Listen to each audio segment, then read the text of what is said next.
So it is the final Tuesday in May, and so it is time for me to talk about my May favourites. How has your month been? I hope it's been good. I've been pretty busy, and I also had that little issue with losing my voice a week or so ago, so my video schedule here and on Twitch has been a little patchier than I would like, but it's all looking good for me getting back on track with my schedule in the next week or so, so I am excited for that, for being back in my routine. So, favourite things. Let's start, as we so often do with TV shows. This month I have been watching / rewatching Endeavour. This is the ITV prequel to Morse, starring Sean Evans and Roger Allam. I've been watching it since the beginning, but in about series 3 I think I got behind and pretty much just stopped watching for a couple of years. So this month I started again from the beginning, and now I'm up to series 5, which is the latest series, the one that was at the start of this year. So soon I will be completely up to date, and I'm looking forward to that. And then I'll have a little bit of a wait until the next series, which is in January next year. But it's a really good show, and I'd recommend it. And the other show I want to mention briefly is Innocent. This is another ITV show. It's quite rare for me to talk about multiple ITV shows in a favourites video, I think, so this is maybe a new experience for us. It was a 4-part series told over the course of a week. It stars Lee Ingleby as a man who was jailed about 7 years ago for the murder of his wife, and when he is released the investigation is reopened and it's taken over by a new detective played by Angel Corby, and it starts to look like he might have been innocent all this time. So it's kind of a general crime drama mystery type thing. I found it pretty interesting and exciting, and there are a few twists and turns and red herrings, so I'd recommend checking that out on the ITV player if you have a spare 4 hours. Now on to films. I haven't watched that many films this month. I think I said a similar thing last month, but one film I did see is Avengers Infinity War, the new Marvel film. I really enjoyed it. I thought it was a very good film overall, and I also reviewed it earlier on this month, so if you want to hear more of my thoughts on Avengers Infinity War, then I will link to that spoiler-filled review below. Now onto a purchase. I bought some new slippers this month, which I'm sure you'll agree is very exciting and worthy of inclusion in a favourites video. But here they are. I got them in Marks and Spencer's. They have secret support soles, which I'm sure is good. I like them because they're not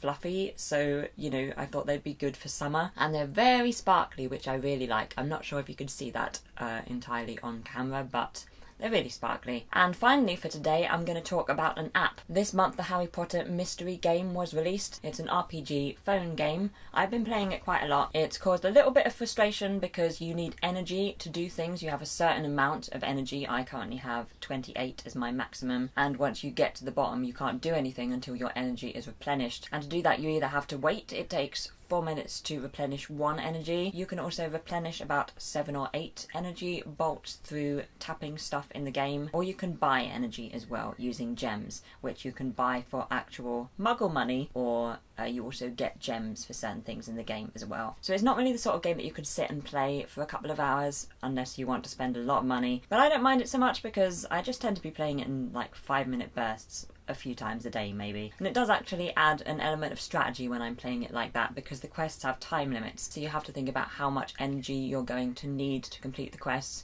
and how many times you're going to have to come back to the game in order for your energy to replenish. So yeah, overall I quite like the game. You have a few choices you can make. It's limited, but you can make choices and get your character to do different things, and some choices you can't make unless you've reached a certain level, so that's quite fun. So for instance, if you haven't made a lot of brave choices, you haven't increased your level of bravery, you might not be able to make a certain choice which requires your character to be brave. And I also like how there tend to be several quests that you can do at once. You can choose which one is best for you right now. So you might have a main quest, you might have some Hogwarts lessons, you might have a side quest or two, and you might have character quests as well, which is where you talk to other characters and try and improve your friendship with them. So that's quite nice because there's always something you can do when you go on the app for 5 minutes and just want to run down your energy. So I'd recommend the Hogwarts Mystery app. You know, it's frustrating, and depending on how you play it you might not get a lot out of it, but I enjoy it. It's fun. It's the main game that I play on my phone now. So those are some of my favourite things from this month, and I would of course love to know some of your favourite things as well, and also if you have any thoughts on any of the things I've talked about. Let's move across to the end screen. If you would like to see some more favourites videos from me or my latest video, then you can do so below me here, and you can also subscribe to my channel or visit my website if you should wish to beside me here. I hope you have a fantastic day, and I will see you later on in the week.